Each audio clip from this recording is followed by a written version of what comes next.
Welcome to the Rising Phoenix Rise, Recover and Rebuild podcast. I'm your host, Jennifer Demiri, founder of Create Again, Breakup, Mindset and Life Coaching. A large number of people are either thinking about separating, are in the middle of a separation, or are already divorced. Chances are that you're in one of those categories, and if not, know someone that is. While separation and divorce is a normal part of life, there's still a stigma attached, and no one really talks about what it is like to go through this experience, and even less what to do to rebuild yourself. I will be interviewing mothers and business owners, lawyers, and a variety of other people I believe can provide some tips and insight into their lives, and I'm certain you will be able to relate to some of it. If you feel that anything in today's episode resonates with you, make sure to book your 30-minute complimentary session with me today. I would love the opportunity to be part of your rebuilding journey. But now let's get started with today's guest. Today's guest is Amy Sanders Robbins. She's an accredited family law specialist and founder of Bespoke Family Lawyers in Brisbane. Amy helps clients resolve family law issues through a holistic, collaborative, and resolutions-focused approach. Breaking away from tradition, Amy has taken to social media to empower and educate her audience about the separation journey and how to disentangle legally, emotionally, and practically from their relationship. Amy works from the basis that separation can be an opportunity for her clients to rebuild and move forward so they live their best life going forward. It is this future-focused approach that leads Amy to creating personalized solutions for your clients that take into account the life and social aspects of separation, not just the law. Welcome, Amy, and thank you for joining me. Oh, thanks so much, Jennifer. I really appreciate the invitation to be part of your podcast. Thank you. We connected a few months ago and really, started talking to each other a lot and working together a little bit. And I'm so pleased that now some of my listeners and maybe some of your clients as well get a little bit of extra benefit out of our connection together. So I guess first what I would actually like to know, and maybe some of the listeners, is what made you get into family law? Well, I did law and psychology at uni, and that was probably because I was really interested in people and relationships, but also loved the law. And I wasn't really quite sure how those two things would go together once I finished university. And didn't actually ever do family law at all throughout my 5 years at uni. It wasn't until I went and did my practical legal training, which is something that you do just before being admitted as a lawyer. And I went and had the opportunity to work with a boutique family law firm. And I guess as soon as I got in there and I saw what kind of work they were doing and how they were helping people, it just all clicked. And I thought, well, this is an area of law where I can add a lot of value, but also something where I'm actually helping people with some real life issues and being able to find ways to support them in the next part of their journey. Yeah, so based on that, I assume you've been doing a lot of helping people throughout your entire life before going Yeah. into law. Yeah, very service driven, that's for sure. Look, and I guess that's why you go into these sorts of things when you're helping people, is it that's something that resonates with you as at your core value and it's part of your identity. Yeah, beautiful. And you were saying that you have a very holistic approach to family law. What would I, as a client, need to sort of, how can I imagine that as a client? Because when so many people think of family lawyers, they just think of, how can I get the most amount of money from my former partner or things like that. So that's what a lot of people think when they talk about getting a lawyer involved into their process. But what would a holistic approach look like? Yeah, so I guess this is something that I've probably evolved over the last sort of 15 and a half years that I've been doing this. And I think I really stepped into a holistic approach once I became a mum, and I had an aha moment and realized that I could be a better family lawyer by expanding my focus beyond the legal stuff. So, and instead to think about every facet of life that people going through separation must deal with and have to try and figure out. So this means that I'm just not thinking about the Family Law Act and what the legislation says and what the case law says, but I'm actually working with my clients to get a deeper understanding of the emotional, social, and practical issues that may be impacting them both now, but also into the future, because all those things are really relevant when they're moving forward from separation. And I guess as part of that, it's sort of coming to the realization that the outcomes we achieve for our clients in a family law settlement, whether it be parenting, property, or any other financial aspect, they directly influence the type of lives these people can live, but also the types of lives their children live as they move forward. So what I've done is I have built a process that is around, in the first instance, spending some time with clients around, getting clear on what their goals are, what their needs are. And that can be needs both in terms of their work, their family, their financial needs, what they, how do they want to work and balance family responsibilities moving forward? What are some of their interests? What are their concerns and challenges? And of course, we then flip it and ask them to think about what their ex's answers to some of those things might be, because it starts to get you thinking about perspective, and it also gets you to understand where there might be some opportunities for compromise. And I guess this helps me to start on the pathway of creating a personalised solution that's targeted at helping our clients and their children move forward. And I guess part of that process, I'm also asking a lot of questions to gain some understanding around the dynamic of the relationship between my client and their ex, because I want to know how they made decisions in the relationship. How did they communicate? Because that dynamic doesn't evaporate once you've separated. Actually, lots of those things continue to be really key issues that can become huge problems if they're not sort of approached or in the right way as you're sort of recovering from separation and, the end of the relationship. And I guess, some of that is around helping them sort of to guide me in understanding what some of the current and potential issues might be. It might give me some flags about things I need to think about as I'm, working with them and collaborating with them on what the solution might be like. But it also gives me some insight into how to engage in the negotiation process. Because once you have that deeper understanding, you can see what kind of process your client goes through when they're making decisions and when they're also considering lots of new information, but also how they maybe respond and need time when they're under stress, when they're being asked to make some really big decisions. But also on the flip side, it allows you to have that insight about their ex from their perspective as well. So I guess as I go through this process of negotiation and settlement, we're constantly coming back and revisiting my clients' goals, needs, interests, concerns, challenges, because, separation's a journey. So all of those things evolve and they shift and they change as you're getting closer through and more advanced through your healing. That's a really big one as you're coming more and more come to terms with the end of the relationship, and you move through that grieving process, and it kind of almost, you've had that acceptance and that acknowledgement, and you're now sort of looking forward. But also, I think the other thing is that those, particularly the goals and the needs, probably change once my clients have sort of started that process of healing, and they're now able to really think about how they want their life to look and feel as they move forward. And I think that's something that, that clarity only comes as part of the journey. So I guess that's probably how it looks as we're moving through the process with our clients. I guess for me, this approach is about helping our clients to be future focused. And as you said, like one of our sort of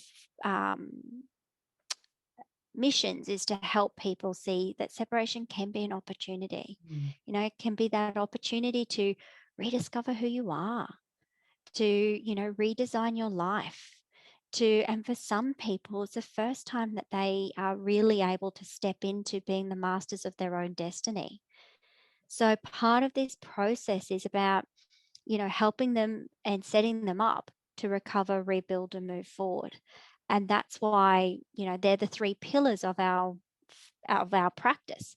And they come into every aspect of our work with our clients, because I see that those three pillars are central to being able to create that new life for yourself as your step, and your children as you're stepping forward. That was a really long answer, sorry about that. No, and I love that. I think it's so powerful, especially, I mean, as you know, I'm in the field of helping people recover and rebuild after a relationship, after helping myself through that process following my separation and divorce. So, and I wish I would have had that guidance back then from my lawyer. Or I mean, I had a great lawyer, but I wish I would have had that sort of guidance very early on in the piece. And that's Yeah. why I do what I do, because there are not many lawyers out there like you who do take that approach. So that's where I come in and pretty much do some of the work that you're already doing as part of your processes. So I think that's absolutely beautiful and powerful as well. But I think it's just sort of builds on what we're doing, because we're setting the foundations, but Right. we don't have the ability to keep it moving and to Yeah. keep that traction going after, we have achieved a settlement and people are now making that next step in their journey. Yeah. So that's why it just speaks so beautifully with and works so nicely with the work that you're doing as well. Yeah. Yeah, absolutely. Absolutely. Now, I'm just curious, what are sort of the most challenging things people are facing during the separation process? I mean, obviously, besides the loss of a partner and the loss of the vision that you had for the future, you always envisioned yourself or your future to be with this particular person in a family with one or two kids or even more sometimes. And then out of the blue, this separation happens, the family breaks down, and it is obviously a grieving process during that time. But what are some of the biggest challenges, yeah, that your clients are facing setting those goals or figuring out what they need and want? What would that look Yeah. like? Look, I think I was thinking about this only really recently, and I think there's a lot of the challenges that I've probably identified that don't even relate to legal stuff, Mhm. because the legal construct, it's just us coming to a solution within the legal process. But the actual things that people need to make decisions about, they're life things. Okay. And so I think the biggest challenges for our clients come back to some of the work that then has to happen as they're sort of going through that healing process. So I think one of the things that we see is people being able to unravel habits from the relationship. And what I mean by that is that without knowing it, we learn how to make decisions based on our relationships and the roles we have within those relationships. So I have a number of clients that have to relearn how to make a decision. And that could be even just, how they weigh up pros and cons. Being able to sort of understand, the consequences of decisions, or think strategically about, if I make a decision A here, what does that mean down the pathway? Mhm. Because for some folks, like they haven't had a heavy decision making role within the relationship.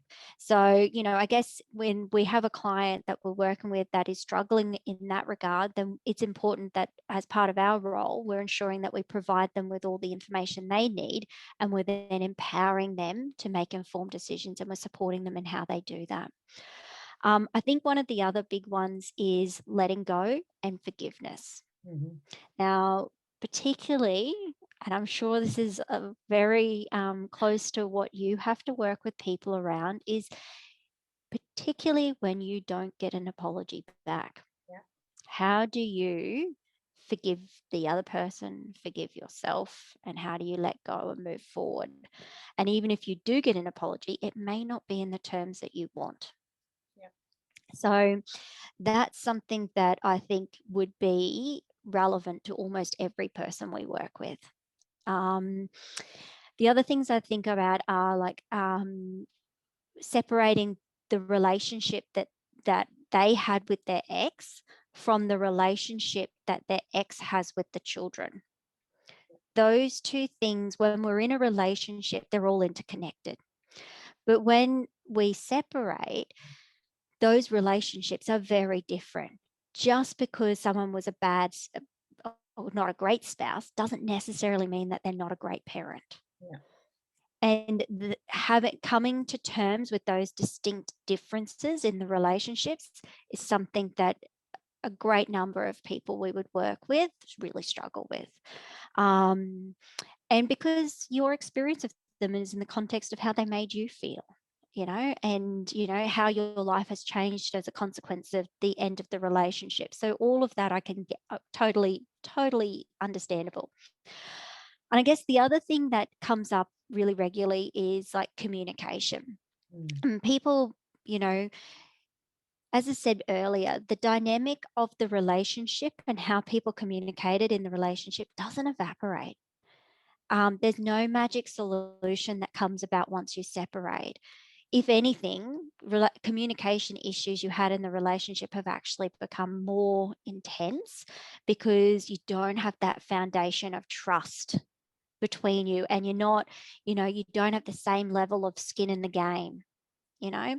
So having to sort of this can be a really huge learning curve about how to communicate and engage with your ex, and what that framework of communication looks like, and setting up some good boundaries for yourself and how you engage in that communication. The other thing I think is opening yourself up to possibility. We see a lot of clients who say, well, I've got to keep the house. Everyone says you've got to keep the house. But you know what? Sometimes that's not the right move for you, and that is okay. And so sometimes what we're doing is actually just giving people permission because they need it for some reason, but giving them permission to say, actually, maybe I don't need to keep the house. If I don't keep the house, what does that look like? And, giving yourself to be giving yourself permission to open up to other possibilities and other opportunities. Because when you come in and you're really fixated on what you think the outcome should look like, that can make it really difficult to have a negotiation, but also you might end up with a result that actually doesn't serve you. And that's, I think, ultimately what I like to work with clients about is, and that's why I want to always be really clear on, well, what kind of life do you want to live moving forward? Because let's work at some of these challenges and work out how we can overcome them and be able to get you to that place where you feel the way that you want to feel. You're living a life that lights you up and fills you up, and you feel that you've got a great balance in your life in terms of work, parenting, and life. Yeah, amazing. So many aspects to think about. Now, I know. oh, now you touched on something that sparked my interest a little bit. You were talking about the relearning of things, so relearning how to make decisions and things like Yeah. that, which I can absolutely relate to. I mean, I was always very involved in the decision-making process, but not having someone to sort of back you up is Yeah. certainly something very, very challenging. Are there It's the other loss of it's the loss of the sounding board. Yeah, yeah. Sometimes that's what it is. It's the loss of the sounding board. Like I had a free day last week, and I was going to go and do something on my own, and my daughter was at school, my husband was at work, and I rang my husband and I said, oh, do you think I should just go to a cafe. I was at a total loss with what to do with myself, Absolutely, you and should. yeah. And then I was kind of calling him to ask him permission for this. He's like, Amy, you're a grown ass woman. You don't need to be asking me to go to a cafe. Just go to a cafe, grab a book, enjoy the day.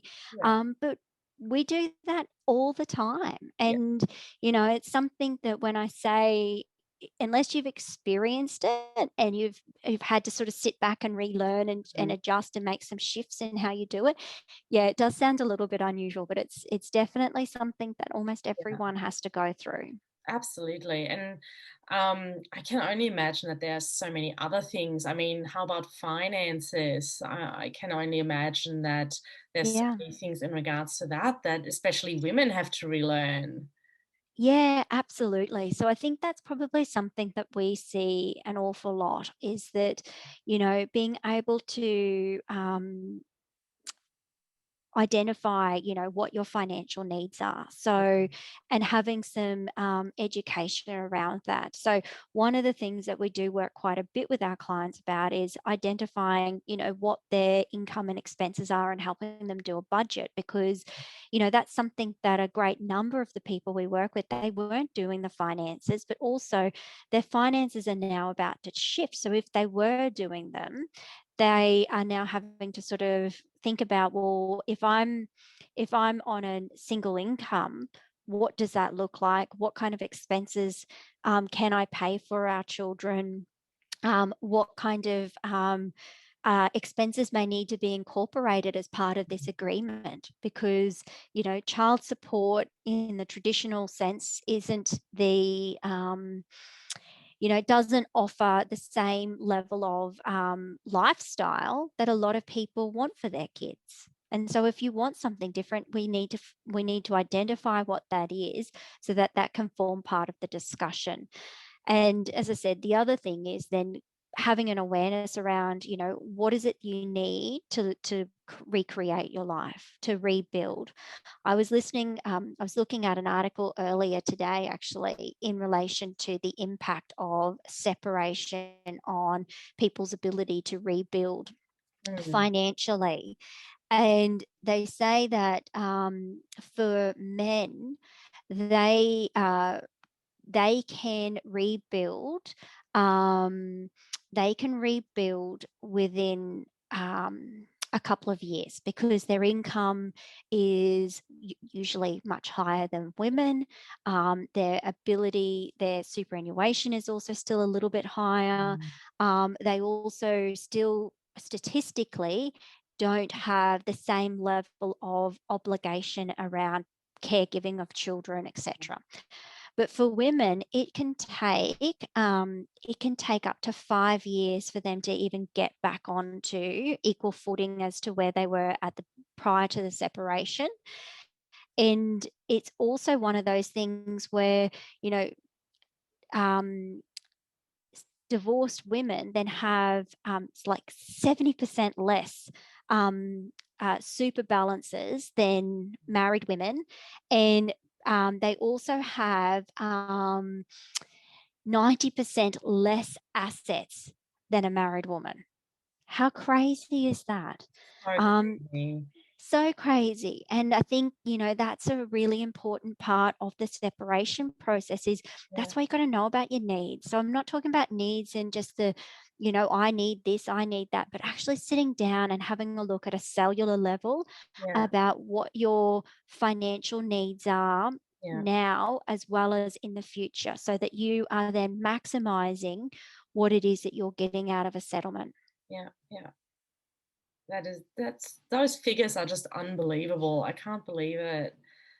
Yeah, absolutely crazy. I saw it earlier today. I was doing research for a blog article, and I thought I've got to write that down because that Yeah, is totally, totally.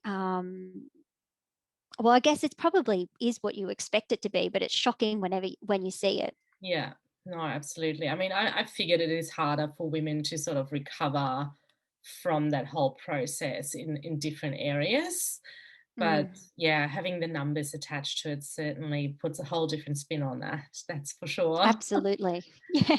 Oh, so one thing that I'm curious about is as well, you probably have some people coming to you even before they're thinking of the separation process. They're sort of still in the relationship and contemplating to separate from their partner. What do you think are some of the most important aspects they need to consider, obviously, besides their wants and the needs and the financial situation? Yeah. So I think the thing is that we actually probably see about 20 to 30% of our clients come to us before they've made the decision to separate. And Wow. part of that is about gathering information. Okay. And it's to help them in their decision making. And sometimes, those people don't decide to separate. Sometimes they decide to continue on with the relationship. Um, but I think one of the things that's really important is that if you are thinking about separation, just to take a beat to think about what the separation looks like and to get some advices around, what the legal process looks like, but also what you could expect to achieve out of that process. Because there's a lot of people that make these decisions, and once you make it and you voice it, there's no going back. And, we have a lot of people who come and they speak to us about the regret of making the decision because they didn't realize what separation would look like for them, that, that they, what their share of the assets might look like. They hadn't really thought through what their income would be and what that might mean in terms of them being able to reaccommodate, get back, buy real property, what it might mean for their children, whether they could afford to even rent property. So I think for me, one of the important things is to get really clear on what you don't know. So it's important to find out what you and your spouse own. So what are your assets? Look at what you owe, look at your liabilities, get clear and understand what any superannuation or other financial resources may look like. Have a look at what your budget is. Look at what your family is spending now. Look at what your income is. Look at what your expenses are. And then start to think about what your component of that would be if you were on your own. Because that's something that is really important. And again, it goes back into that sort of being informed. I also think it's important to talk to a lawyer, not because you need a lawyer to help you negotiate. As I said, most of our clients, so 50% of our clients come to us to get some advices, and then they actually go off and they go and negotiate their own agreement with their spouse, and then we help them formalize that. We might give a little bit of support in the background, but generally speaking, we're just empowering people to go off and try and have these discussions themselves. So I think, again, legal advice is just about empowering yourself with all the info you need to make an informed decision. I think also choose your advisors carefully. Just because your friend had XYZ as their outcome, that doesn't mean that your outcome is going to be XYZ. It also means that, what your friend of a friend of a friend may have achieved in their settlement may not work for you and your family. So I think, there's no one answer. And so it's being open to what all those solutions might look like. I think the other thing is that, getting support from a coach such as yourself or a counselor to help with the healing process, because, inevitably every relationship leaves its marks. Yeah. Okay. And, you got to feel it to heal it. And if you don't heal it, you don't let go and you don't ever truly move forward. It's all very well and good to say you're going to move forward, but if you don't do the inner work, you don't end up with this beautiful, abundant life that you can create for yourself at the end of a separation. And you've got to do the work. And I think the other thing is self-care is a really important part, because you are making an incredibly difficult life decision. Um, and taking some time out for yourself to be able to think about what you truly want and need and what will work for your family. um, it's okay to hit the pause button, um, and be able to sort of work through where you're at and where you want to get to. And also, I guess the thing is, sometimes it's, you know, um, reaching out and trying to have a conversation with the other person and trying to see whether you can get engage in counseling isn't a bad option either. Yeah. You know, I think, there are millions of little things that lead to a relationship breakdown. Yeah. And over time, they're just all stockpiling, and they all end up leading to a relationship. And sometimes there's, big moments where people make some poor decisions, and quite often they are stemming from the desire not to have a difficult and hard conversation. Yeah. And as people, we don't like stepping outside our comfort zone. Yeah. And so when we do that, we've got to have some hard and difficult conversations. But I think having those sooner rather than when it's too late does help a little bit. And just get some support around how you have that conversation. I'm sure you talk through with a number of your clients how to have that Yeah. difficult conversation, and you give them the tools and the strategy so that they can, be well informed, and they can be prepared and ready for it. And I think the other thing is that when you've got children, thinking about what that might look like, because everyone's view on co-parenting is very subjective and very different. So, they're, just getting clear on how that might work. And that can be something that you work through with your lawyer as well. In how you can sort of put in place that process.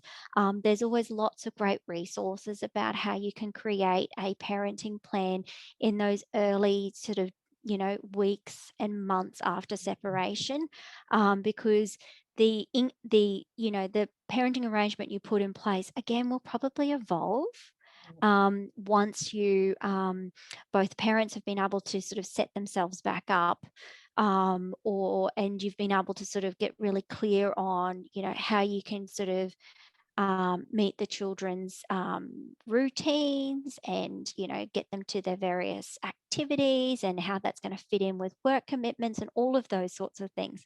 And we have an ebook on just that thing, that people can access through our Instagram and links, because it's something that just um, taking some time to think about it and then work out how you're going to implement and how that's going to work, can be a really great opportunity. Yeah. No, absolutely. Thank you so much, Amy. That's all the questions I had for you. Was there anything else Great. that you wanted to add, that we haven't discussed or that I haven't asked that you feel that the listeners need to know? Look, I think the thing that I try to talk to every client about in my first meeting with them is that, you know, it is a shit time in your life, and it is, and it's really difficult. And, it's okay for you to feel like the bottom has fallen out of your life. And but that is not the only thing that you're going to feel. There will come a point where you are looking back over your shoulder and you don't recognize who you were in the relationship. You have come to a point where you realize that, the end of the relationship was probably a really good thing for you and your ex-partner. And you will also be looking at and thinking about, just how different your life looks and how that is also very fulfilling. It looks different, but it is also still very fulfilling, and it's still, you can, be the master of your own destiny and make it whatever you want. I can confirm all of those points to be yes. Yes, it is. It is. Yeah, The shit hits the fan and you think it's all, it's the worst thing that could possibly yeah, happen. But once you've got a little bit of distance, and it takes a good 3 to 6 months of that grieving process to yeah, go through the immediate pain and hurt before you can sort of start yeah. seeing the light at the end of the tunnel and what that might look like. And I think that's always a really good reminder for people who are at that very first space of where it's really hard. Yeah, and Create Again wouldn't exist if I would still be married, so there you go. Yeah, that's right. Yeah, that's right. And I think, as I said, there's always some beautiful opportunities and transformations that happen in the work that we do. And that's what's the privilege of helping people at a really challenging life event and time, is that you get to see this growth and this change and shift in them. And that's something really special to be a part of. Yeah, that is true. Well, Amy, thank you so much for your time this afternoon. If any of our listeners would like to reach out to you to get some more information, if they are in the process of separation, or just have a few more questions, they maybe are already separated and want to discuss something like a parenting plan, how do they reach out to you? How can they find you? Yeah, so we're on Instagram and Facebook at Bespoke Family Lawyers. You can also get in touch with us via our website, which is bespokefamilylawyers.com.au. And we offer anyone who gets in contact with us 20 minutes of free discovery call, which gives us an opportunity to talk about like your immediate concerns and issues, and to start coming up with a plan to get you on a pathway to a resolution. Yeah, awesome. That's great. Well, thank you again. And I feel like we've only just scraped the surface. So maybe Yes. I will get the chance to invite you back at some point to just talk about a few additional things. So thank you so much and enjoy the rest of your day. Thank you so much, Jennifer. Thank you so much for having me. I really appreciate it. Thanks. Bye, Amy. Bye. If you decide you would like to work with me or would like to know a little bit more about what I do, reach out via call or message and book your 30-minute complimentary breakthrough session either through my website, createagain.com.au, my Instagram at createagain, or on Facebook at createagaincoach. I also have a private Facebook group which provides a safe space and gives you the opportunity to connect with other people that have been through a similar journey. If you enjoyed this episode, please share with your friends, like, comment and share. I'm so grateful that you have listened today and hope to welcome you back next week. Thank you.